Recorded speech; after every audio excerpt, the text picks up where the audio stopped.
لا العلی العظیم بسم اللہ الرحمن الرحیم الحمد للہ الذی لا یفر منعه والجمود ولا یغدیہ العطاء والجود اذ کل معط منتقص سواہ وکل مانع مذموم ما خلا وهو المنان بفوائد النعم وعوائد مزید والقسم ما اختلف علیہ دہر فیختلف منہ الحال ولا کان فی مکان فیجوز علیہ الانتقال الصلاة والسلام علی سیدنا و مولانا ابی القاسم محمد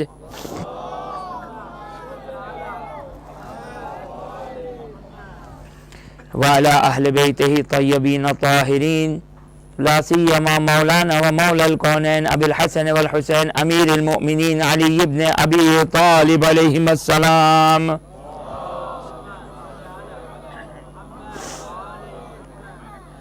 روحی و ارواح العالمین لتراب مقدمہم فدا ولعن الدائم علی اعدائہم الى قیام یوم الدین رب اشرح لی صدری ویسر لی امری واحلل عقدۃ من لسانی یفقہوا قولی بسم اللہ الرحمن الرحیم اللہم کل ولیک الحجۃ ابن الحسن صلواتک علیہ وعلی آبائہ فی هذه الساعة وفی کل ساعة ولیا وحافظا وقائدا وناصرا ودلیلا وعینا حتی تسکنہ ارضک طوعا وتمتعہ فیہا طویلا.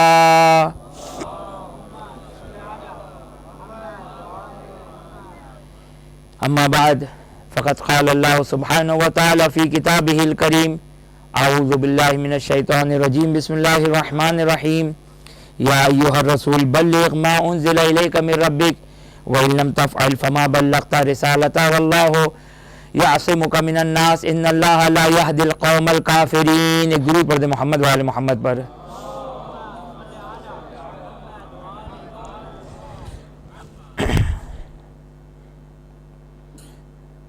جس آیت شریفہ کی تلاوت کا شرف حاصل کیا، یہ آیت تبلیغ کے نام سے مشہور اور معروف ہے. اپنے بچوں کے لیے کہ کچھ آیات کے کچھ مخصوص نام ہیں، جیسے آیت درود، آیت مودت، آیت تطہیر، آیت اطاعت. اسی طرح اس آیت کو آیت تبلیغ کہتے ہیں. خوب یہ آیت کہ انشاءاللہ جتنے روز آپ کی خدمت میں گفتگو کرنے کا موقع ملے گا، انشاءاللہ زیارت جامعہ کبیرہ کہ جو ہمارے 10ویں امام امام علی النقی علیہ السلام سے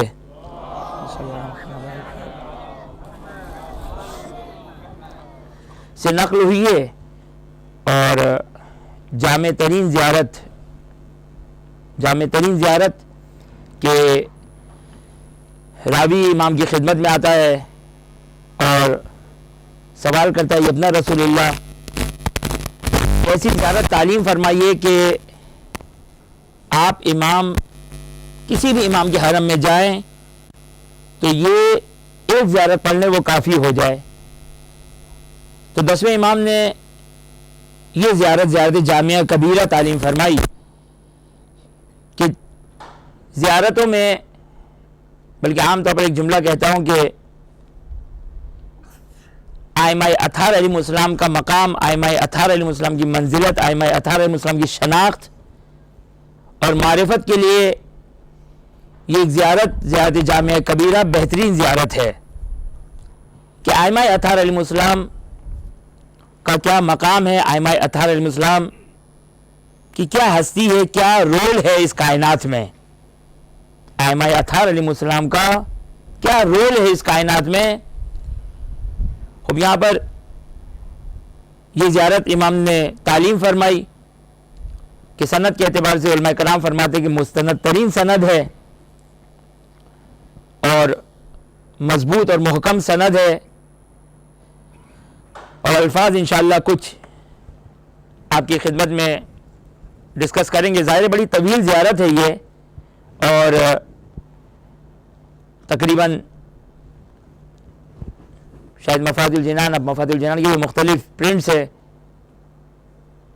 اگر وہ پرانی جو چھوٹے الفاظ والی مفاد الجنان اردو میں تھی شاید اس کے 2 سے 2.5 صفحے ایسی کہ لگ بھگ تقریباً بڑی تفصیلی زیارت ہے یہ. تو انشاءاللہ ہماری اس سلسلہ گفتگو میں اس زیارت جامعہ پر گفتگو رہے گی. ظاہر ہے پوری زیارت پر تو گفتگو نہیں کر سکیں گے، لیکن کچھ الفاظ اس کے بیان کریں گے. اس زیارت کی ابتدا ہوتی ہے السلام علیکم یا اہل بیت النبوہ و موضع الرسالہ و مختلف الملائکہ و محبت الوحی و معدن الرحمہ و خزان العلم و منتہى الحلم و اصول الکرم و قادۃ الامم و اولیاء النعم و عناصر الابرار و دائم الاخیار و ساسۃ العباد و ارکان البلاد و ابواب الایمان و منار الرحمن و سلالۃ النبیین و صفوۃ المرسلین و عطرۃ خیرۃ رب العالمین و رحمۃ اللہ وبرکاتہ. کہ سب سے پہلے زیارت کے اس ٹکڑے میں ائمہ اطہار علیہ السلام کا کانہو گویا ابتدائی شروع کے جملے میں گھرانے کا تعارف کروایا جا رہا ہے. اور گھرانہ کسی کی شخصیت کے لیے انتہائی امپورٹنٹ ہوا کرتا ہے کہ گھرانہ کیسا ہے، کون سا گھرانہ ہے، کس گھرانے سے تعلق ہے.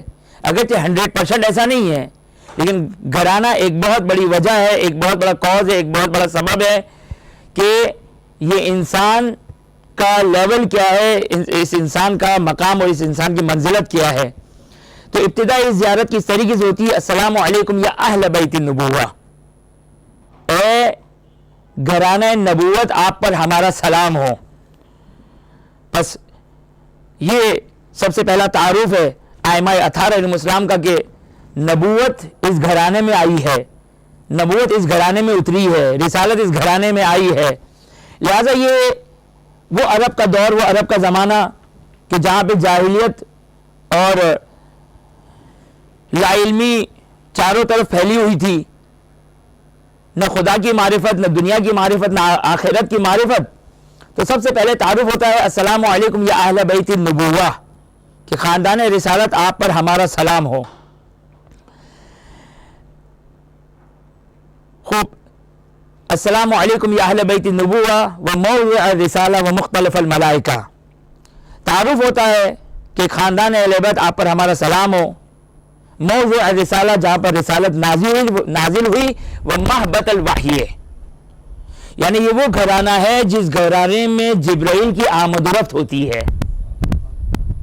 یہ وہ گھرانہ ہے جہاں پر فرشتوں اور ملائکہ کی آمد و رفت ہوتی ہے. بس یہ بچے اس گھرانے میں جو بچے بھی پل رہے ہیں ان کی وحی کے ساتھ ایک آشنائی ہے. وہی اس دور میں کہ آج کے دور میں ہمیں وحی کی حقیقت نہیں معلوم. وحی کی حقیقت کیا ہے؟ اگر اس کو ایک جملے میں اگر کہا جائے تو یہ کہ فرشتے کچھ پیغامات لے کر آیا کرتے تھے رسول کی بارگاہ میں، اس کو ہم وحی کی ڈیفینیشن کرتے ہیں، وحی کا مطلب بیان کرتے ہیں. لیکن وحی کی حقیقت یہ نہیں ہے کہ وہ اصل فرشتہ ہی ہمیں نہیں معلوم ہے. وہ فرشتہ ایک الگ مخلوق ہے. ختمی مرتبہ صلی اللہ علیہ وآلہ وسلم جسمانی طور پر دیکھا جائے تو ایک الگ مخلوق ہے. وہ وحی لے کر آتے ہیں. وحی کیا ہے؟ کیا وحی ہمارے خواب کی طرح ہے؟ نعوذ باللہ من ذالک. وحی کیا ہمارے الہام اور ہمارے ذہن میں سکس سینس جس کو ہم کہتے ہیں، یا نعوذ باللہ من ذالک ہمارے خواب کی طرح؟ کہ قطعاً یہ سب کچھ نہیں ہے، کیونکہ ان تمام چیزوں کی کوئی اعتبار اور کوئی حجیت نہیں ہے. اعتبار وحی کا ایک اعتبار ہے. وحی ایک کانٹیکٹ ہے نبی کا خداوند متعال کے ساتھ، کہ انشاءاللہ اگر موقع ملا تو اس نقطے کی طرف بھی اشارہ کریں گے کہ کیا وحی لانے والا جو جبرائیل ہے، کیا اس کا رتبہ نبی اکرم سے افضل ہے؟ کیونکہ کون آ کر تعلیم دے رہا ہے، کون آ کر لے کر آ رہا ہے؟ علم جبرائیل لے کر آ رہے ہیں. تو بظاہر ممکن ہے کوئی آ کر یہ کہے کہ بھائی پہلے خداوند متعال نے جبرائیل کو تعلیم دی، پھر نبی اکرم کو تعلیم دی، تو جبرائیل کا مقام افضل ہو گیا ختمی مرتبہ سے، کہ انشاءاللہ اس موضوع پر گفتگو رہے گی. تو یہ گھرانہ وہ گھرانہ کہ جو وحی سے آشنا ہے، جہاں پر وحی نازل ہوتی ہے، یعنی یہاں کا بچہ جانتا ہے کہ وحی ہے. ہم نے تو فقط سنا ہے، وحی ہوتی ہے. السلام علیکم یا اہل بیت النبوہ و موضع الرسالہ و مختلف الملائکہ و محبت الوحی و معدن الرحمہ. مختلف الملائکہ، ملائکہ کا مختلف کہتے ہیں، آنے جانے کو کہتے ہیں، یعنی اگر کوئی آئے کوئی جائے، کوئی آئے کوئی جائے، اس کو مختلف کہتے ہیں، مختلف الملائکہ۔ اور چھٹے امام امام جعفر صادق علیہ الصلوۃ والسلام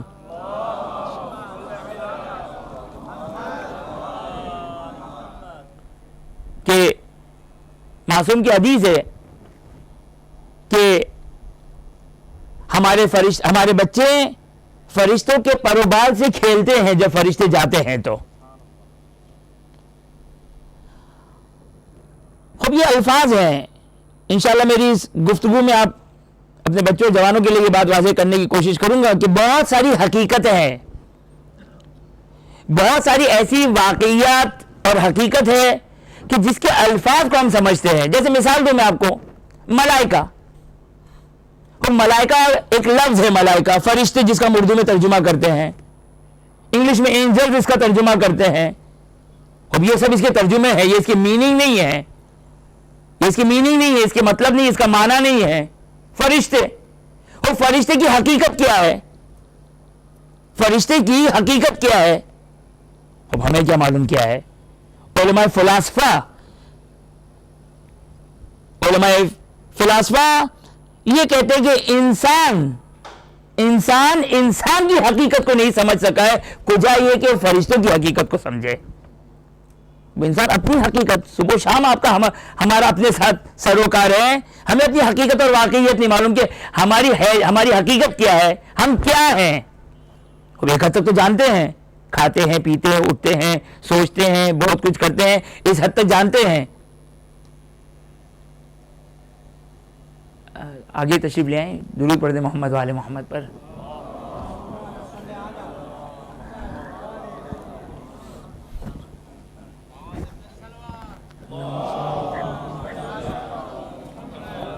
السلام علیکم۔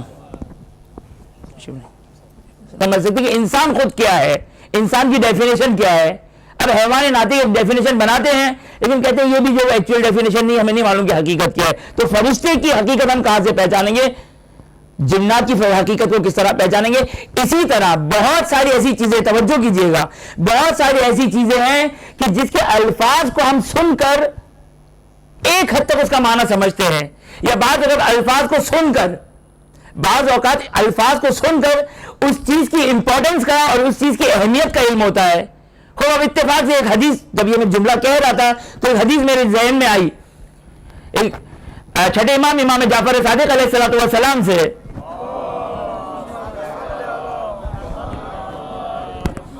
یہ جو میں روایت بیان کر رہا ہوں، یہ اگزامپل دے رہا ہوں، مثال دے رہا ہوں۔ کس بات کی مثال ہے؟ کہ ہمیں لفظ سمجھ میں آ جائیں گے، معنی سمجھ میں آ جائیں گے، لیکن کیا حقیقت ہے، واقعیت کیا ہے، نہیں معلوم ہے۔ انسان اتنا ترقی کر چکا ہے، اتنی زیادہ انسان نے ترقی کی کہ مثلا آسمان پہ، چاند پہ پہنچ گیا مثلا، اور نہ جانے کیا کیا ترقی کی، لیکن اس کے باوجود انسان انتہائی ناقص العقل ہے۔ انسان انتہائی، اس کی ذہن، اس کی فکر، اس کا علم، اس کی نالج انتہائی محدود اور اس کی لمیٹیشن ہے۔ چھٹے امام امام جعفر صادق علیہ السلام سے سوال کرتا ہے راوی،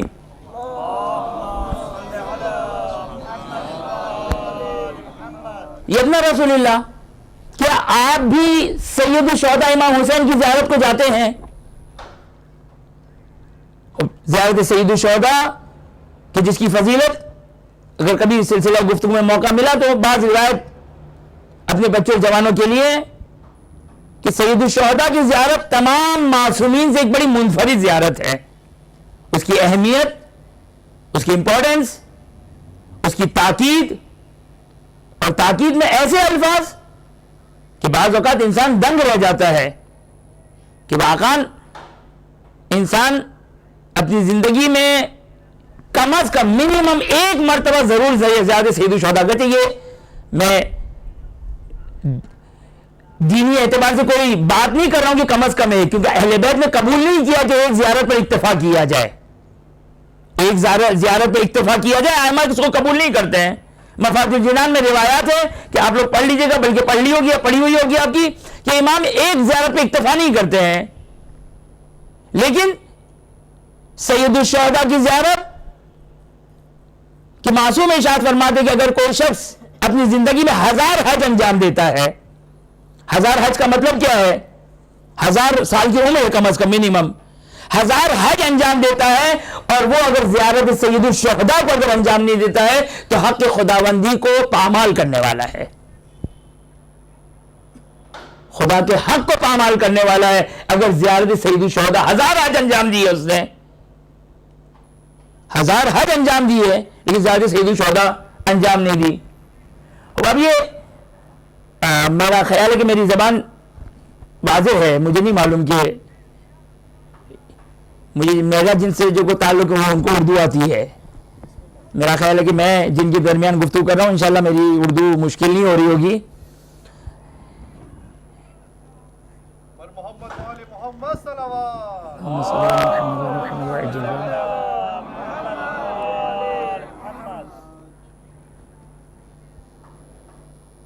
ابھی اتنا جلدی تو میں ایک لفظ نہیں کہوں گا، انشاءاللہ کچھ میں آپ کو پہچان لوں، آپ مجھے پہچان لیں، تو انشاءاللہ اس کے بعد ایک جملہ کہوں گا جو آج ایک تھیوری ہم شیعوں کے درمیان میں ہے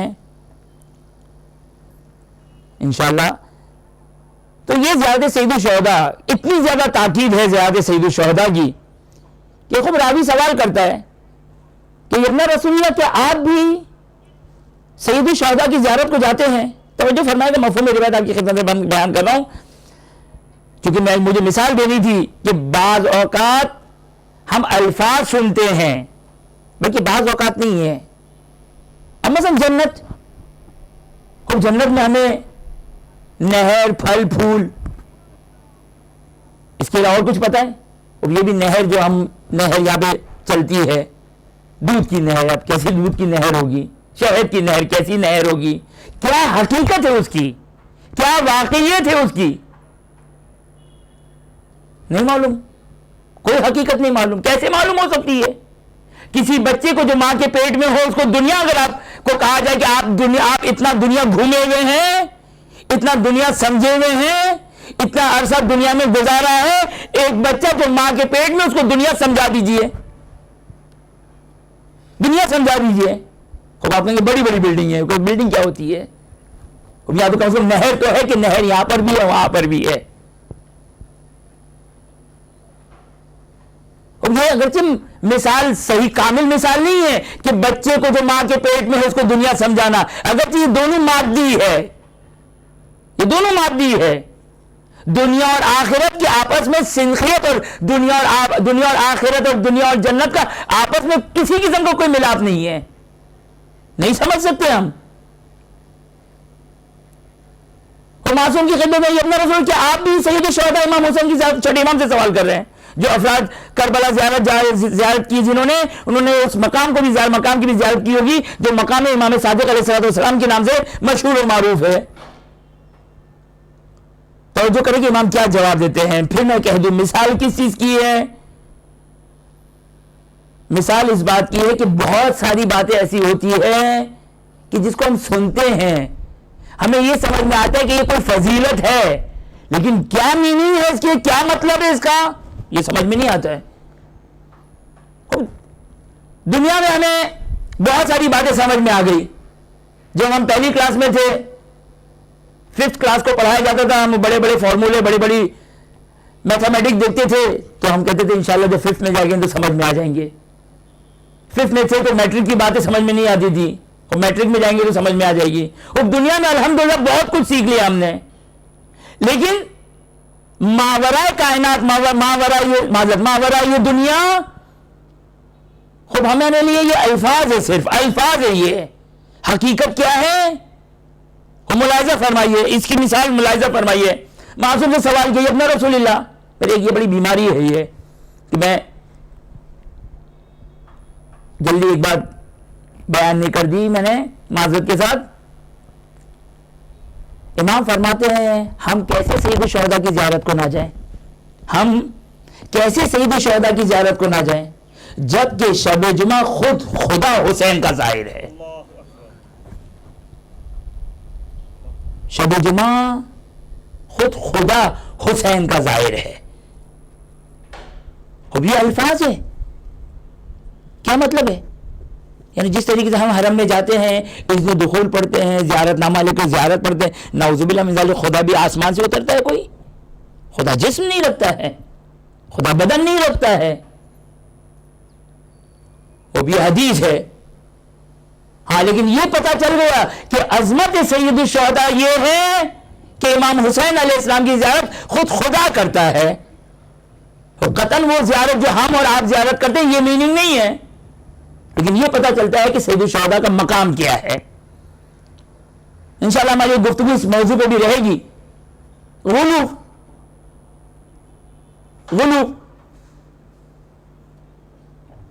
یعنی غالی کی اصطلاح آج کل ہمارا بچہ بہت زیادہ اس کو استعمال بھی کرتا ہے اور آشنا بھی ہے، کہ جہاں پہ فضائل اہل بیت اطہار علیہ السلام بیان ہوتی ہے جو ہم نے نہیں سنے ہیں، ہم فوراً ایک سٹیمپ لگا دیتے ہیں بھائی یہ غلو ہے. پہلی بات تو یہ کہ ہم نے فضائل اہل بیت کتنے سنے ہیں؟ ہم نے ختمی مرتبہ حضرت محمد مصطفیٰ صلی اللہ علیہ وآلہ وسلم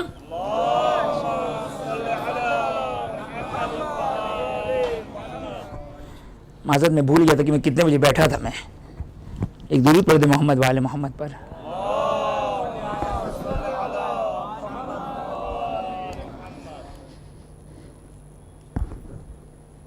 نبی اکرم فرماتے ہیں کہ مشہور و معروف حدیث ہے، لیکن چلیں آج اس روایت کا آگے کے الفاظ بھی سن لیں. مشہور و معروف روایت ہے، اے علی اگر تمام جہاں کے درخت قلم بن جائے، سمندر سیاہی بن جائے، مشہور و معروف حدیث ہے، جن و انس لکھنے والے بن جائے، تو اے علی تمہارے فضیلت تمہارے فضائل لکھے نہیں جا سکتے ہیں. اس کے بعد نبی اکرم ایک جملہ فرماتے ہیں، اے علی اگر مجھے اس بات کا خوف نہ ہوتا. کس بات کا؟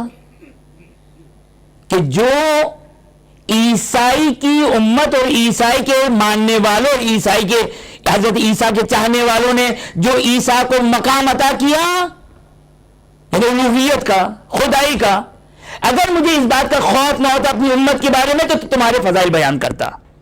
یعنی ختمی مرتبہ نے فضائل بیان نہیں کیے، اتنے فضائل بیان، اور کتنے فضائل بیان کیے. اور سنی کہہ رہا ہے، یعنی واقعاً آج افسوس کا مقام ہے کہ شیعہ جب فضائل امیر المومنین بیان ہوتے ہیں تو کہتے ہیں پتہ نہیں حدیث صحیح ہے یا نہیں، ذاکر نے شاید کوئی اپنی طرف سے. وہ عجیب ہے، واقعاً تعجب ہے. اہل سنت کی کتابیں بھری ہوئی ہے فضائل امیر المومنین سے، اہل سنت کی کتابیں. آج ہمارے ممبر سے اگر فضائل امیر المومنین یا فضیلت امیر المومنین بیان ہو تو کہتے پتہ نہیں، شاید صحیح ہو شاید غلط ہو. یعنی یہ ایک عجیب کانسیپٹ ہے. اب یہ ہمارا اعتدال خراب ہو چکا ہے، ہمارا بیلنس خراب ہو چکا ہے. کل ہمارا بیلنس کچھ اور تھا، اب ہم کسی اور طرف جھک چکے ہیں، ہمارا آؤٹ آف بیلنس رہے ہمیشہ سے. کسی سنی سے سوال کیا، سنی عالم سے سوال کیا کہ امیر المومنین کے بارے میں آپ کیا کہتے ہیں؟ ابن حدید معتزلی اہل سنت کا بہت بڑا اسکالر ہے جس نے شرح نہج البلاغہ لکھی ہے.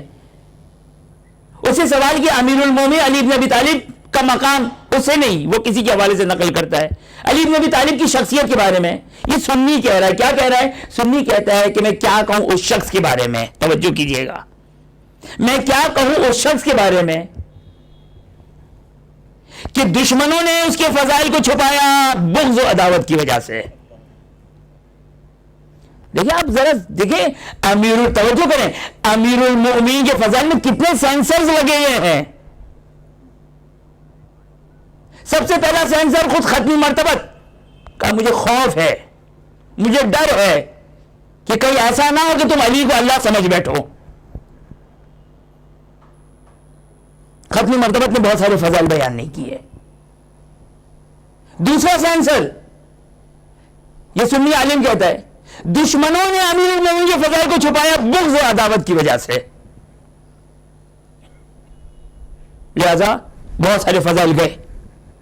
دوستوں نے، تیسرا سینسر، دوستوں نے فضیلت اور فضائل امیر المومنین کو چھپایا خوف اور ڈر کی وجہ سے. یہ چوتھا سینسر. یہ تیسرا سینسر. ابھی چوتھا سینسر آج بیٹھے بیٹھے بھی یہاں پر ایک چوتھا سینسر بھی ذہن میں آیا.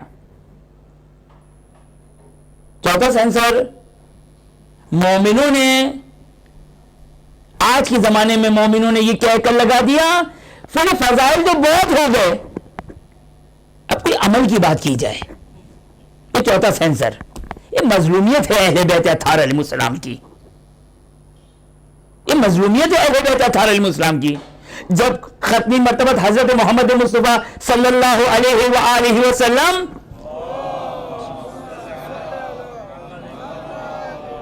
جب آسمان پر تشریف لے گئے، حیات القلوب میں علامہ مجلسی اس روایت کو نقل کرتے ہیں. علامہ مجلسی نقل کرتے ہیں کہ جب میں معراج پر آسمانوں پر گیا، پہلے آسمان پر گیا، فرشتے آئے استقبال کے لیے فرشتے آئے. احوال پرسی کے بعد، سلام علیہ کے بعد سب سے پہلا سوال فرشتے سوال کرتے ہیں ختمی مرتبت سے، یا رسول اللہ بتائیے علی کو کہاں چھوڑ کر آئے ہیں؟ کہا زمین پر چھوڑ کر آیا ہوں. مجھے یہ روایت پوری تفصیل سے نہیں پڑھنی ہے. دوسرے آسمان پر گیا، تیسرے آسمان پر گیا، چوتھے آسمان پر گیا، 7 آسمانوں کی سیر کی. فرشتوں نے سب سے پہلے احوال پرسی کے بعد، کوئی کانٹیکٹ نہیں تھا، ایسا نہیں تھا کہ پہلے والے آسمان والے نے فوراً واٹس ایپ کر دیا دوسرے والے آسمان کو کہ تم کو یہ سوال کرنا ہے. وہ پہلے آسمان پہ، دوسرے آسمان پہ، تیسرے آسمان، 7 آسمان پہ جاتے ہیں. سب سے پہلے سلام علیہ کے بعد سب سے پہلے ختمی مرتبہ سوال کیا علی بن ابی طالب کے بارے میں سوال کیا. توجہ فرمائے، حیات القلوب میں شیخ عباس علامہ مجلسی اس روایت کو نقل کرتے ہیں. ختمی مرتبت فرماتے ہیں ایک لمحے کے لیے مجھے محسوس ہوا کہ آسمان والے مجھ سے زیادہ علی کو پہچانتے ہیں. ختمی مرتبت ہے، افضل کائنات ہے، اور تمام مسلمانوں کا اتفاق ہے. اگر کوئی مسلمان، کوئی شیعہ اگر امیر المومنین کو ختمی مرتبت سے بڑا ہے، خود دائرہ اسلام سے خارج ہے، وہ مسلمان نہیں ہے. اس کا مطلب یہ نہیں کہ ہم امیر المومنین سلام اللہ علیہ کے فضائل کو پڑھنا بند کر دیں. اور آج یہ کہا جاتا ہے بہت ہو گئے فضائل. میں تو جب سے ہوش سنبھالا، لیکن داڑھی سفید ہو گئی میری، جب سے ہوش سنبھالا کہتے ہیں ممبروں پہ بہت ہو گیا خیبر و خندق. مجھے یاد نہیں ہے کہ جب سے میں نے ہوش سنبھالا میرے بال سفید ہو گئے، کبھی میں نے نیچے بیٹھ کر ممبر سے خیبر و خندق کو سنا ہو.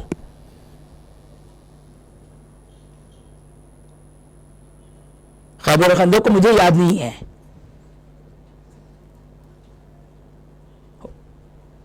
یہ ظلم ہے امیر المومنین کے ساتھ، یہ اہل بیت اطہار علیہ السلام.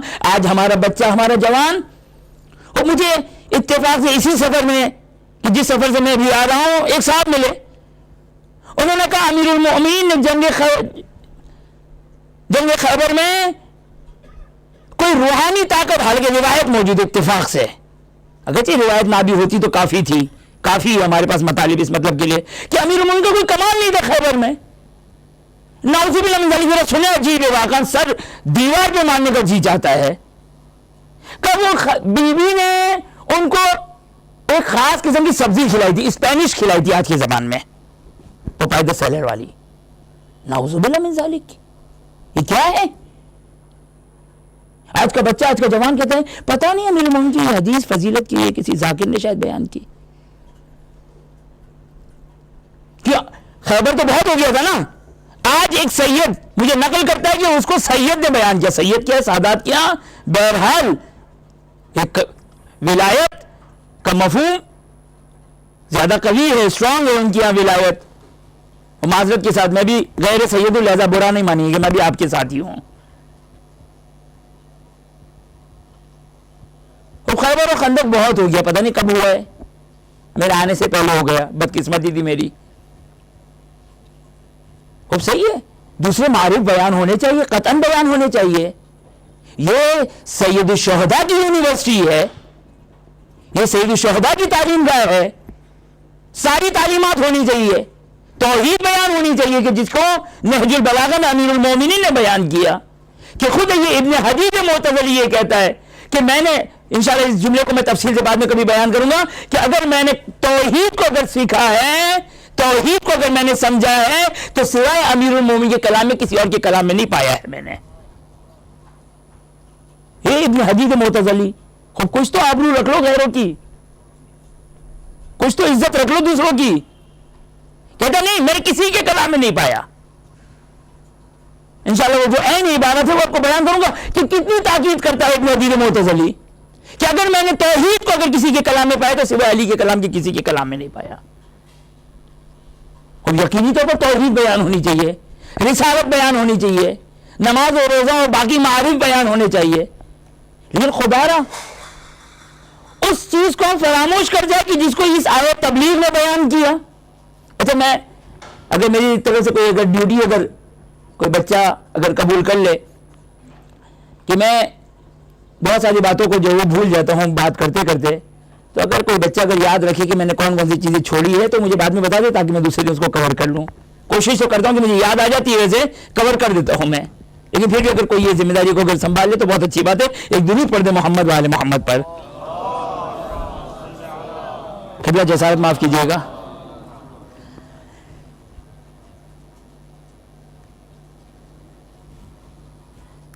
بار دیگر صلوات.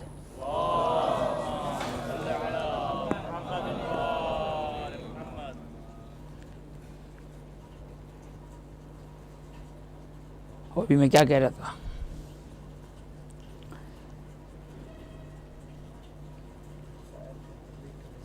آسن تم بہت شکریہ معذرت. خود یہ آئے تبلیغ کیا ہے, یہ آئے تبلیغ. آج ہمارے ممبر پہ ہر چیز بیان کرنے کی اجازت ہے. معذرت کے ساتھ میں آپ کے ظاہر میں تو پہلی دفعہ آپ کے شہر میں آیا ہوں, لہٰذا یہاں کی تو کوئی بھی بات نہیں کر سکتا ہوں,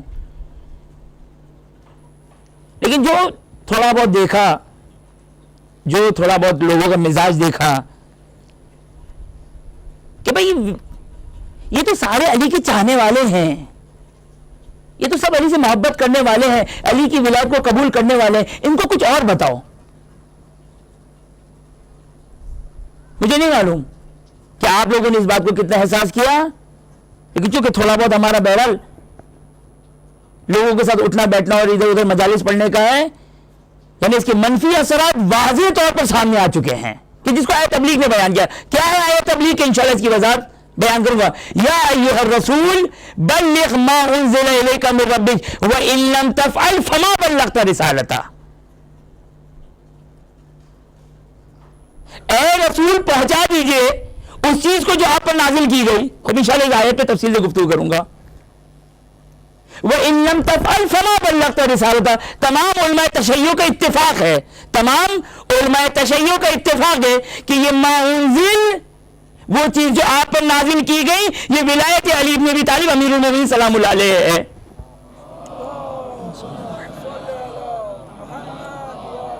وَإِن لَمْ تَفْعَلْ فَمَا بَلَّغْتَ رِسَالَتَهُ. یہ ہے ولایت امیر المومنین. خدا را یہ صرف 1400 سال پہلے کے زمانے کے لیے نہیں تھا, آج بھی, آج کے لیے بھی ہے. وَإِن لَمْ تَفْعَلْ فَمَا بَلَّغْتَ, کہ اگر یہ ولایت اگر نہیں پہنچی تو گویا کار رسالت میں سے کوئی بھی کام انجام نہیں دیا, توحید بیکار ہو گئی, رسالت ضائع ہو گئی, رسالت ضائع ہو گئی, توحید بیکار ہو گئی. اس لیے کوئی تو ہو جو ولایت کو, جو کوئی تو ہو جو توحید کو سمجھائے, رسالت کو سمجھائے. خوب یاد رکھیے گا یہ فقط 1400 سال پہلے کے لیے نہیں تھا. اور یہ جو کہتے ہیں شیعہ ہے, محب ہے, خوب ہم اور آپ فرشتوں سے زیادہ محب نہیں ہیں. ہم اور آپ فرشتوں سے زیادہ اہل بیت سے محبت کرنے والے نہیں ہیں.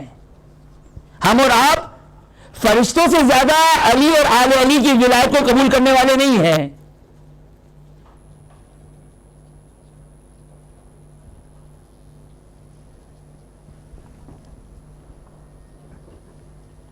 فرشتہ نہیں بنتا ہے. چھٹے امام کا فرمان ہے, فرشتہ نہیں بنتا ہے جب تک ہم آل محمد کی ولایت کو قبول نہ کریں. یعنی فرشتہ آل محمد کی ولایت کو قبول کرتا ہے تو وہ فرشتہ بنتا ہے. ان کی بھی محبت ہے, وہ بھی محبت رکھتے ہیں محمد و آل محمد علیہ السلام سے. ہم سے زیادہ وہ محبت کرنے والے ہیں, وہ ہم سے زیادہ وہ محبت کرنے والے ہیں.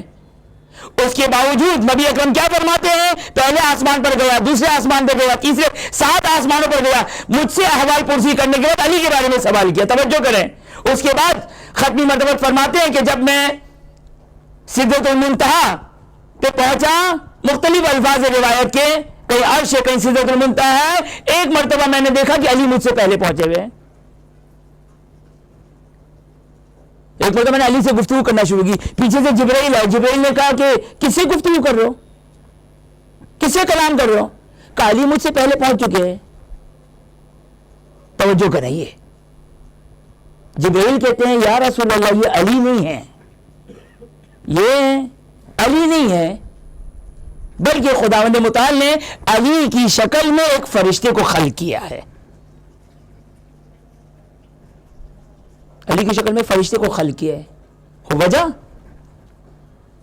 اب توجہ کریں, یہ جملہ مجھے مثال کے طور پر لینا, بیان کرنا تھا. ختمی مرتبہ جبرائیل کہتے ہیں کہ خداوند متعال عرش پر, حاملان عرش وہ فرشتے جو عرش کو اٹھائے ہوئے ہیں. میں نے تھوڑی دیر پہلے ایک جملہ کہا تھا, یہ سارے الفاظ سمجھ میں آنے والے نہیں ہے. عرش کیا ہے, فرشتے کیا ہے, اٹھانے کا کیا مطلب ہے, یہ سب ہے. یہ سب شاید والے کچھ الف بے شاید پتہ چل جائے, شاید. خداوند متعال حاملان عرش کے سامنے صبح و شام علی کے فضائل بیان کیا کرتا تھا. جب فرشتوں نے اتنی کثرت سے فضائل کو سنا تو ایک مرتبہ فرشتے یہ کہتے ہیں خداوندہ یہ زمین والے تو خوش قسمت ہے, زمین والے تو خوش قسمت ہے کہ وہ علی کی زیارت کر لیتے ہیں, ہم علی کی زیارت سے محروم ہیں. تو خداوند متعال نے ایک فرشتے کو خلق کیا جو علی کی شکل کا تھا, تاکہ وہ بھی صبح شام زیارت کریں.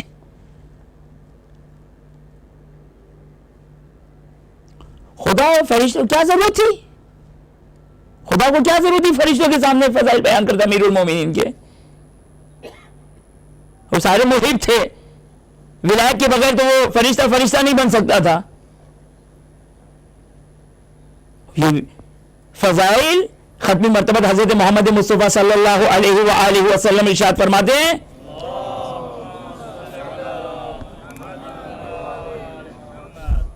مجھے آج معلوم نہیں کہ میں نے کتنے شروع کی, لہذا میں احتیاطاً بس میں یہ سمجھنا شروع کر دوں تاکہ ایسا نہ ہو کہ جو وقت ہے وہ سے زیادہ لے لوں میں.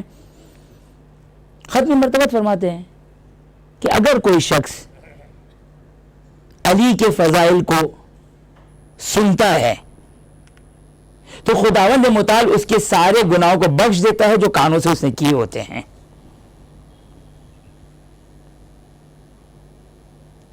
صحیح, انسان دعائے کمیل پڑھے, صحیفہ سجادیہ پڑھے, دعائے توبہ پڑھے, لیکن یہ اہل بیت اطہار علیہ السلام, اہل بیت اطہار علیہ السلام, وہ بھی ایک طرف گریہ کی آیات روایات ہے ہمارے پاس, ایک طرف یہ فضائل کی کہ ختمی مرتبہ فرماتے جو شخص روایت کے مطابق جو شخص امیر المومنین کے فضائل کو سنتا ہے خدا اس کے ان سارے گناہوں کو معاف کر دیتا ہے جو اسے کان سے کیے ہوتے ہیں. اگر وہ امیر المومنین کے فضائل کو پڑھتا ہے کسی کتاب میں,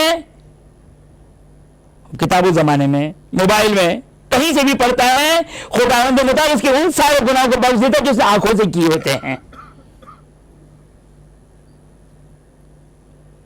اور اس کے بعد ختمی مرتبہ فرماتے ہیں اگر کوئی شخص امیر المومنین کی فضیلت کو لکھتا ہے, نہیں کہا کہ لکھنے کے بعد وہ نشر بھی کرے, کہتے ہیں کہ جب وہ امیر المومنین کی فضیلت کو لکھتا ہے تو جب تک وہ لکھائی باقی رہتی ہے فرشتے اس کے حق میں استغفار کرتے رہتے ہیں. یہ امیر المومنین کی فضائل ہے.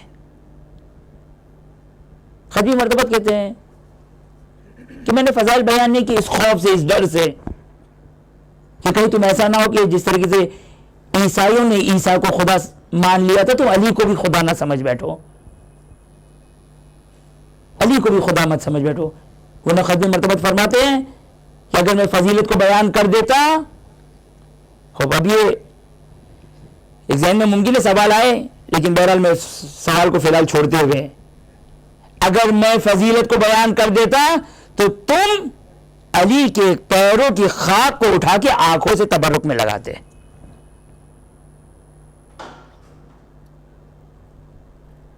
یہ ختم مرتبہ فرماتے ہیں.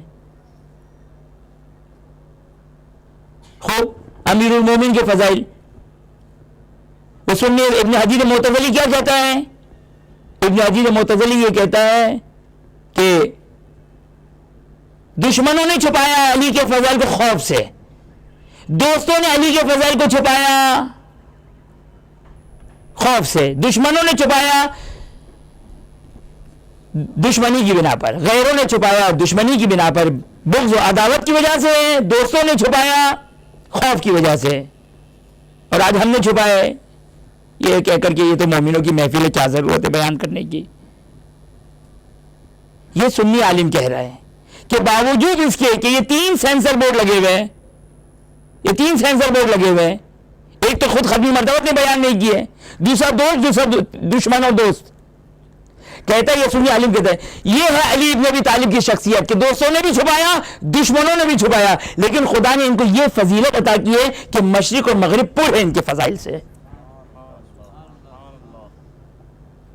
یہ غیر کہہ رہا ہے پر ہے فضائل امیر المومنین سے. خود امیر المومنین نے ایک نے متعدد روایتوں میں بیان کیا ہمیں ربوبیت سے مت جوڑو، ہمیں مت کہو کہ ہم رب ہیں، ہم خالق ہیں، ہم رازق ہیں، یہ مت کہو ہمیں. اس کے علاوہ جو ہماری فضیلت اور فضائل کو بیان کر سکتے بیان کر دو، اس لیے کہ تم ہماری فضیلت تک پہنچ ہی نہیں سکتے ہو، تم ہماری فضیلت تک نہیں پہنچ سکتے ہو. خوب یہ ایک طرف زیارت جامعہ، زیارت عاشوراء کہ موقع ہوا تو اس پر تھوڑی سی گفتگو کروں گا. زیارت عاشوراء کیا ہے جملہ؟ ہم نے اہل بیت اطہار علیہ السلام کو سمجھا نہیں ہے. اہل بیت اطہار علیہ السلام کا کیا مقام ہے؟ دیکھیے تعلیمات اہل بیت اطہار علیہ السلام میں زیارت عاشوراء کا جملہ، یا ابا عبداللہ انی اتقرب الی اللہ و الی رسولہ و الی امیر المومنین و الی فاطمہ و الی الحسن و الیک. ہم نماز پڑھتے ہیں، روزہ رکھتے ہیں، حج انجام دیتے ہیں، باقی عبادتوں کو انجام دیتے ہیں. کیوں دیتے ہیں؟ خوب ہم اور آپ تو چل میں اپنی بات کروں، آپ کی بات بھی نہیں کروں. میں تو یا تو جنت کی لالچ سے کرتا ہوں یا خوف کی جہنم میں نہ چلا جاؤں، ورنہ حقیقت میں قرب الہی کی خاطر، قرب الہی کی خاطر کہ ہم یہ عبادت کرتے ہیں تاکہ خدا سے نزدیکی، خدا سے قریب ہو جائیں، قرب الہی کی خاطر ہم یہ عبادتوں کو انجام دیتے ہیں. نماز، روزہ، حج، زکوٰۃ. اور ہم نے سمجھا کہ صرف یہ نماز، روزہ، حج، زکوٰۃ. خب زیارت عاشوراء کا جملہ کیا ہے؟ زیارت عاشوراء میں نہ نماز کا بیان، نہ روزے کا بیان، نہ حج کا بیان، نہ زکوٰۃ کا بیان، نہ کسی چیز کا بیان. اچھا یہ ایک بڑا پرابلم ہے یہ کہ جب کسی چیز کی اہمیت کو بیان کیا جا رہا تھا تو سامنے والا، یعنی آپ کی بات نہیں کر رہا، جنرل جو ویو آتا ہے کہ شاید کسی اور چیز کی اہمیت کو گھٹایا جا رہا ہے، نعوذ باللہ من ذالک. نہیں، ایسا نہیں ہے. لیکن ایک بات یاد رہے کہ جو جس چیز کا مقام ہے وہ مقام عطا کیا جائے. توحید توحید ہے، توحید توحید ہے. خب اب جیسے آئے تبلیغ آپ کی خدمت میں عرض کی میں نے، یا ایھا الرسول بلغ ما انزل الیک من ربک وان لم تفعل فما بلغت رسالتہ، کہ اگر آپ نے اس ولایت کو نہیں پہنچایا تو گویا کار رسالت نے کچھ بھی انجام نہیں دیا، گویا توحید بیکار. تو کیا نعوذ باللہ ولایت کا مرتبہ بلند ہے؟ نہیں، قطعاً نہیں ہے. ولایت کا مرتبہ بلند نہیں ہے. توحید کا رتبہ، توحید کا اپنا ایک رتبہ ہے، اپنا مقام ہے، کوئی شک نہیں ہے. وہ خالق ہے، وہ رب ہے، وہ مالک ہے، وہی سب کچھ ہے. لیکن ولایت اتنی اہم ہے کہ اگر ختمی مرتبہ اگر ولایت کو بیان نہ کرے تو کوئی بھی نہیں ہے کہ جو توحید کو سمجھ سکے. معصوم فرماتے بنا موحد اللہ و بنا عبد اللہ، ہم آل محمد کی وجہ سے خدا کو پہچانا گیا، بنا موحد اللہ و بنا عبد اللہ، ہم اہل بیت کی طرف سے اس کی عبادت کی گئی. نہ کہ نعوذ باللہ من ذالک ہم یہ کہ خدا محتاج ہے، نعوذ باللہ من ذالک، نعوذ باللہ من ذالک. خدا بہت عظیم ہے، بہت عظیم ہے، اتنا عظیم ہے کہ ہم، میں ایک جملہ کہتا ہوں، بابا امیر المومنین نے فرمایا خدایا نہ جنت کی لالچ میں تیری عبادت کی، نہ جہنم کے خوف میں، تجھے لائق عبادت سمجھ کی تیری عبادت کی. یہ صرف امیر المومنین اور اہل علی کو زیب دیتا ہے یہ جملہ. آج کوئی بہت بڑا عارف بن کر کہے خدایا تجھے، ہماری عبادت ایسی ہی ہے، وہ امیر المومنین کی عبادت ہے، وہ امیر المومنین کی عبادت ہے. بس توجہ فرمائے کہ توحید کا اپنا مقام ہے، اس کا ہر چیز کا اپنا ایک مقام ہے. اور زیارت عاشورہ میں توجہ فرمائے، یعنی آج ہمارے ذہنوں کو ایک عجیب سا تصور آ رہا ہے کہ کہیں آل محمد اور محبت اہل بیت اور محمد و آل محمد کے فضائل بیان ہو، یا یوں کہوں کہ جب آزاداری کی بات آتی ہے تو ایسا محسوس ہوتا ہے جیسے یہ کچھ مسجد سے ہٹ کر کچھ بات کی جا رہی ہے. جب نماز روزی کی بات آتی ہے تو ایسا ہے کہ جیسے یہ ماتمداری اور آزاداری سے ہٹ کر ہے. خدا را یہ کیا ہے؟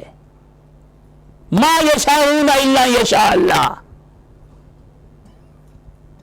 خدا کا ارادہ، اہل بیت اطہار نظام کا ارادہ، اہل بیت کا ارادہ خدا کا ارادہ ہے. اب یہ زیادہ عاشورہ کا ایک جملہ شاید میں اپنے مطلب کو بیان کرنے کے لیے زیادہ عاشورہ کا جملہ سمجھا سکوں کہ یہ الگ الگ نہیں ہے. آج جوان ماتم داری کر رہا ہے تو اس کو ایک لمحے کے لیے احساس ہوتا ہے کہ پتہ نہیں آج میں نے کوئی اور تو عبادت کی نہیں ہے. چونکہ مجھے معلوم ہے یہ سننے والا مجمع سارا اہل عبادت ہے، اگرچہ اہل ولایت بھی ہے،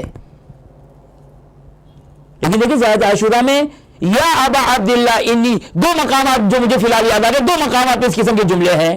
ایک انہیں خدا سے مخاطب ہو کر، ایک دفعہ ابا عبداللہ علیہ السلام سے مخاطب ہو کر، یا ابا عبداللہ انی اتقرب الی اللہ والی رسولہ والی امیر المومنین والی فاطمہ والی الحسن والیک. نماز، ہر عبادت قرب الہی کا سبب ہے. اور زیادہ عاشورہ میں کون سی قرب کا ذکر کیا جا رہا ہے؟ کون سی چیز مقرب ہے جو خدا سے نزدیک کرنے والی ہے؟ یہ اہم ترین ہے، یہ نماز سے زیادہ اہم ہے، یہ روزے سے زیادہ اہم ہے. نماز ہے، کوئی شک نہیں ہے. اگر نماز خدا نے بنائی ہے تو محبت آل محمد کو بھی خدا نے واجب قرار دیا ہے. یہ غلو کیوں ہے؟ آئے مودت میں قل لا اسألکم علیہ اجرا الا المودۃ فی القربى، جس طرح قرآن کی آیت ہے یا ایھا الذین آمنوا اقیموا الصلاۃ، نماز کو قائم کرو، اسی قرآن میں ہے قل لا اسألکم علیہ اجرا الا المودۃ فی القربى. ایسا نہیں ہے کہ کوئی محمد آل محمد کو اگر نماز سے اگر بڑھا دے تو کہیں غلو کر دیا. یہ خود نبی اکرم فرماتے خدا نماز کو قبول نہیں کرے گا اگر امیر المومنین کی ولایت نہیں ہے. تو کس چیز میں شک ہے؟ خدا کی طاقت و قدرت میں شک ہے کہ خدا ایسا نہیں کر سکتا. نعوذ باللہ من ذالک. اس موضوع کے بعد میں گفتگو توجہ کریں. زیارت عاشورہ جو سند کے اعتبار سے آیت اللہ علیہ سیستانی فرماتے ہیں کہ بہترین سند کے ساتھ زیارت عاشورہ نقل ہوئی ہے، بہترین سند کے ساتھ، کہ جس کی سند میں کوئی ڈاؤٹ نہیں ہے، کوئی شک نہیں ہے. زیارت عاشورہ، یا ابا عبداللہ انی اتقرب الی اللہ، میں خدا کا تقرب حاصل کرتا ہوں، رسول کا تقرب حاصل کرتا ہوں، امیر المومنین کا تقرب حاصل کرتا ہوں، بنت رسول کا تقرب حاصل کرتا ہوں، امام مجتبی سلام اللہ علیہ اجمعین کا تقرب حاصل کرتا ہوں، آپ کا تقرب حاصل کرتا ہوں. کس چیز کے ذریعے سے؟ یقینی طور پر نماز بھی تقرب کا باعث ہے، روزہ بھی تقرب کا باعث ہے، لیکن زیارت عاشورہ جہاں پہ اصول بیان کیے جا رہے ہیں، جہاں پہ بنیاد بیان کی جا رہی ہے، بالموالات والبراءۃ من اعدائکم، دو چیزوں کے ذریعے سے محمد و آل محمد کی محبت کے ذریعے سے خدا کا تقرب ہے. جس طرح نماز اگر موجب تقرب ہے، اسی طریقے سے مودت محبت کی عزاداری اس کا ایک مزاج ہے کہ آیت اللہ بہجت خدا ان کے درجات کو بلند کریں. اور بعض اوقات واقعا نہیں کہنا پڑتا کہ اب ہمارا بچہ ہمارے جوان معصوم کی روایت کو لے کر آتے ہیں تو بہت جگہ واضح نہیں ہوتی, پھر کسی مرضی کا سہارا لینا پڑتا ہے. معصوم کی روایت کو سمجھانے کے لیے کسی مرضی کا سہارا لینا پڑتا ہے. بہجت کہتے ہیں افضل عبادات, تمام عبادتوں میں افضل ترین کی, جس میں نماز شب بھی ہے اور باقی سارے مستحبات ہیں, افضل ترین عبادت, افضل ترین مستحب سید الشہداء سلام اللہ علیہ پر گریہ کرنا ہے.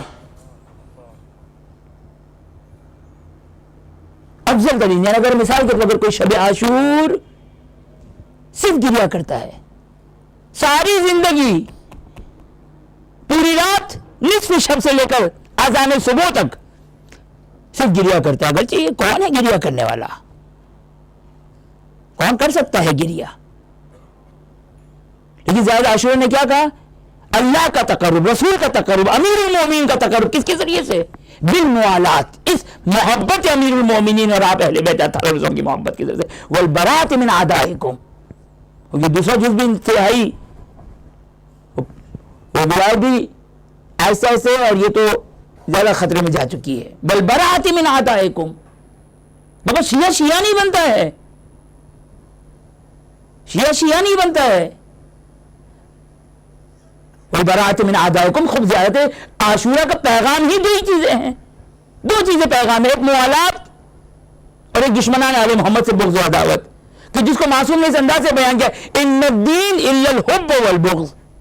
دین دو چیزوں کا نام ہے, 2+2 4. کوئی پوچھے کہ دین کی ڈیفینیشن کیا ہے, دین کی ڈیفینیشن کیا ہے, تو یہ فروع دین دین نہیں ہے. دین کی ڈیفینیشن کیا ہے؟ معصوم فرماتے دین دو چیزیں, ان الدین الا الحب والبغض. متواتر روایات, بہت ساری روایات, مجھے نہیں معلوم متواتر ہے یا نہیں, لیکن معصوم فرماتے یہ ہے دین کی ڈیفینیشن. دین جز محبت اور بغض عداوت کی اور کچھ نہیں ہے. دو چیزوں کا نام دین ہے, محبت اور بغض و عداوت. محمد علیہ السلام سے محبت اور ان کے دشمنوں سے بغض, یہ دین ہے. نہ بغض و عداوت سے خالی دین بنے گا, نہ خالی محبت سے دین بنے گا. امیر المومنین کی اگر کوئی حدیث کو سنتا ہے تو خدا اس کے سارے گناہوں کو بخش دیتا ہے. یہ محمد آل محمد ہے. دوسری طرف بھری ہوئی ہمارے پاس روایات, بے شمار روایات ہیں ہمارے پاس, جہاں پر امام ارشاد فرماتے ہیں جو شخص ہمارے جد سید الشہداء کے غم میں آنسو بہاتا ہے خدا اس کے سارے گناہوں کو بخش دیتا ہے. اور تعجب نہ کریں, یہ محبت اہل بیت نفوس کی طہارت کا سبب ہے, ہمارے گناہوں کا کفارہ ہے. ان الحسین مصباح الہدی و سفینۃ النجات ہے. بابا مت گھبرائیں. لوگ کہتے ہیں مولانا ایسی روایت نہ پڑھے, لوگ جو کہ وہ مجھے کہتے ہیں چھٹے امام کو جا کے سمجھاؤ. صحیح سند روایت ہے, صحیح سند روایت ہے کہ اگر کوئی شخص سید الشہداء امام حسین کے غم میں روتا ہے اور اس کی آنکھوں میں مچھر کے پر کے برابر, مکھی کے پر کے برابر اگر آنسو آ جائے, خدا اس کے سارے گناہوں کو بخش دیتا ہے. صحیح سند کے ساتھ, صحیح سند. اب جا کے چھٹے امام کو سمجھائیں, نہیں بیان کریں, نعوذ باللہ من ذالک. بھائی یہ دنیا پورا سال گناہ کرتے ہیں, خطا کرتے ہیں, معصیت کرتے ہیں, خدا سے دور ہوتے ہیں. یہ مجلس حسین ہے کہ جو جمع ہوتے ہیں, جو خدا کو یاد کرتے ہیں. 8ویں امام فرماتے ہیں ان یوم الحسین اقرہ جفوننا. کہتے عزاداری بہت ہو گئی. کون ہے, کس نے ہے اہل بیت اطہار مسلم کی طرح عزاداری کی ہے؟ 8ویں امام فرماتے ان یوم الحسین اقرہ جفوننا, کہ حسین کے دل نے, حسین کی مصیبت نے ہماری آنکھوں کو زخمی کر دیا. کیا گریا کیا ہم نے؟ کبھی امام کہتے ہیں ہمارے جد حسین پر اس طرح گریا کرو. دیکھیے روایتوں میں آیا ہے, جو روایت شبیب ہے بعض علماء اس کو صحیح سند مانتے ہیں روایت شبیب کو. ابن شبیب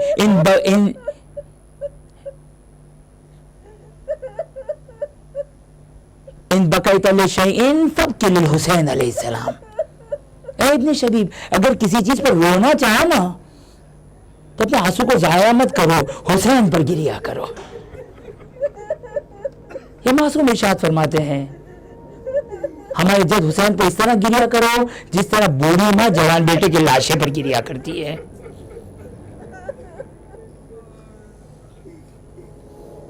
دیکھیں آئمہ کی سیرت کو, دیکھیں آئمہ کی سیرت. آئمہ کے زمانے میں مجلسیں کیا تھی؟ آئمہ کے دور کی مجالس یہی تھی. ایسا تو نہیں تھا کہ آئمہ کے سامنے جا کے کوئی لب کشائی کرے اور کوئی آیات و روایت و تفسیر قرآن یا کچھ بیان کرے. آئمہ کے دور میں صحابی امام کی خدمت میں آتے تھے. امام کہتے ہیں اپنے فلانی ہم نے سنا کہ تم نے ہمارے جد پر مرثیہ پڑھا ہے, مرثیہ پڑھو. اور پھر اس کے بعد امام صحابی سے کہتے اپنے صاحب سے کہتے تم نے گریہ کیوں نہیں کیا ہمارے جد حسین پر؟ کہا مولا گریہ کیوں نہیں, رومال تر ہو گیا. لفظ آیا ہے روایت بکا. بکا کہتے ہیں بلند آواز سے رونے کو کہتے ہیں, بلند آواز سے.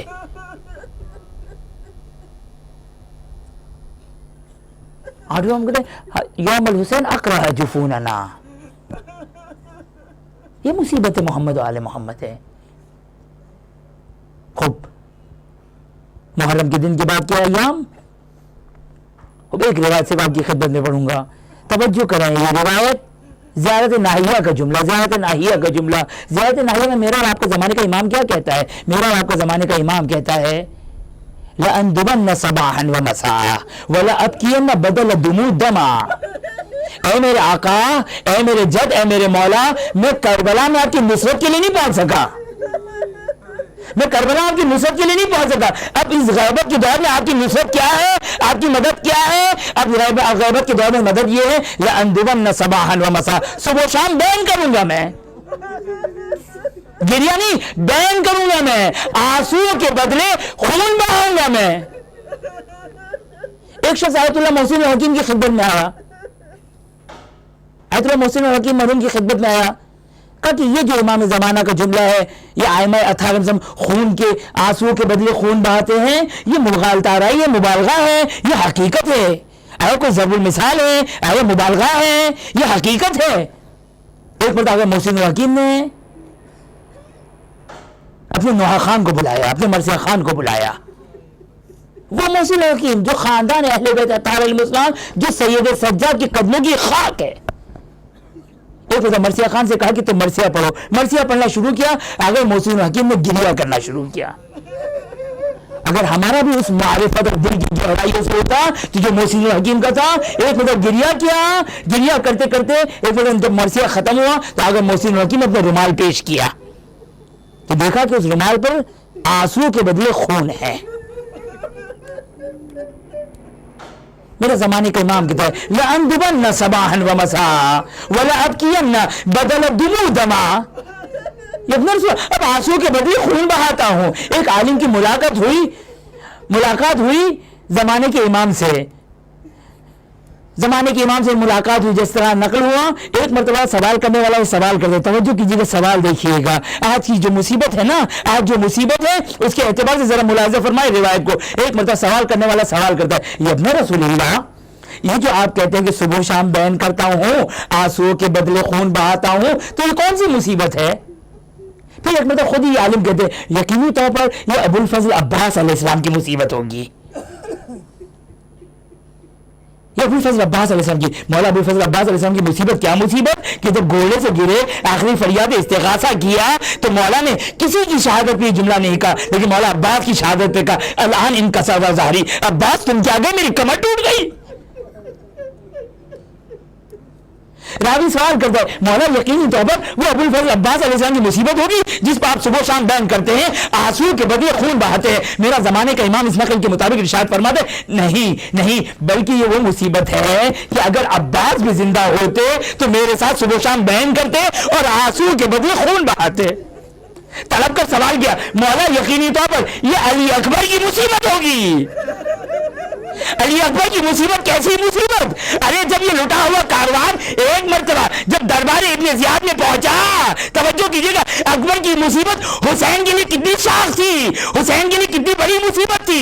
ارے جب یہ لٹا ہوا کاروان ایک مرتبہ ابن زیاد کے دربار میں پہنچا، ابن زیاد تخت پر بیٹھا ہوا ہے، سامنے تخت پر سر حسین رکھا ہوا ہے، ابن زیاد کی نگاہ ایک مرتبہ سر حسین کو پڑی۔ سنیں گے عزادارو، مقتل کا جملہ ہے، ایک دفعہ ابن زیاد یہ کہتا ہے، اے حسین تو اتنا بوڑھا تو نہ تھا۔ ارے علی کی شیر دل بیٹی زینب کبریٰ ایک مرتبہ جلال میں آتی ہے، کہا ہے ابن زیاد میرا بھائی بوڑھا نہ تھا بلکہ اکبر کی موت نے میرے بھائی کو بوڑھا کر دیا۔ ایک مرتبہ اس عالم نے طلب کا سوال کیا، مولا یقینی طور پر وہ مصیبت سید الشہداء ہوگی؟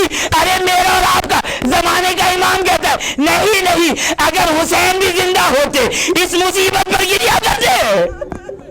ارے طلب کا سوال کیا، مولا پھر وہ کون سی مصیبت ہے؟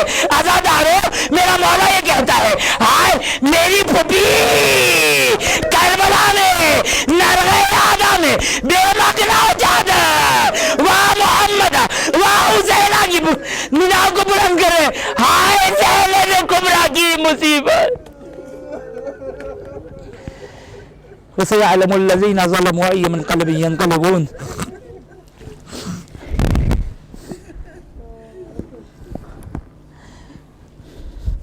بہرحال ہماری اس عبادت کو قبول فرما، بہرحال ان آنسوں کو باعث شفاعت قرار فرما۔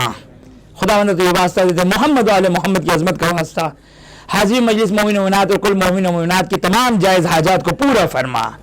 خداوند تو یہ واسطہ دیتے ہیں زینب کبریٰ کی چادر کا واسطہ دیتے ہیں، خداوند تجھے زینب کبریٰ کی مظلومیت کا واسطہ دیتے ہیں، خداوند بحق محمد و آل محمد جو مومن و مومنات پریشان حال ہے، روزی رزق کی مشکلات، گھریلو مسائل، دفتری مسائل، دینی مسائل، خداوند بحق محمد و آل محمد جنہوں نے التماس دعا کے لے کہا، کل مومن و مومنات حاضر مجلس مومن و مومنات کی تمام مشکلات کو دور فرما۔ جو مومن و مومنات حج و زیارات کے مشتاق ہیں، بالخصوص زیارت سید الشہداء کی، خداوندہ تمام مومن و مومنات کو اپنے گھر و اہل بیت اطہار علیہ السلام کی زیارت نصیب فرما۔ خداوندہ دنیا بھر میں جہاں جہاں شیعان امیر المومنین مظالم کے شکار ہے، بحق محمد و آل محمد خداوندہ تمام امیر المومنین کی چاہنے والوں کی حفاظت فرما۔ جو مرحومین اس دنیا سے جا چکے مرحوم مومن و مومنات، بالخصوص حاضر مجلس مومن و مومنات کی مرحومین، کل مرحوم مومن و مومنات جو اس دنیا سے جا چکے، خداوندہ بحق محمد و آل محمد تمام مرحوم مومن و مومنات کی مغفرت فرما، انہیں جوار معصومین میں جگہ عطا فرما۔ خداوندہ یہ جو محبت اہل بیت جو تو نے عطا کی ہے، ولایت علی اور آل علی عطا کی ہے، خداوندہ اسے روز بروز بڑھانے کی توفیق عطا فرما، نسل در نسل سے قائم و دائم رکھنے کی توفیق عطا فرما۔ خداوندہ جو مومن و مومنات بیمار ہے، حاضر مجلس مومن و مومنات جنہوں نے التماس دعا کے لے کہا، کل مومن و مومنات جو بھی بیمار ہے، خداوندہ بحق محمد و آل محمد خداوندہ بحق سید سجاد خداوندہ تمام مومن و مومنات کو صحت عاجلہ اور کاملہ عطا فرما۔ خداوندہ اپنے آخری حجت امام عصر زمان کے ظہور میں تعجیل فرما، ہمیں ان کے آوان و انصار میں قرار فرما۔ ربنا تقبل منا انک انت السمیع العلیم، ماتم حسین۔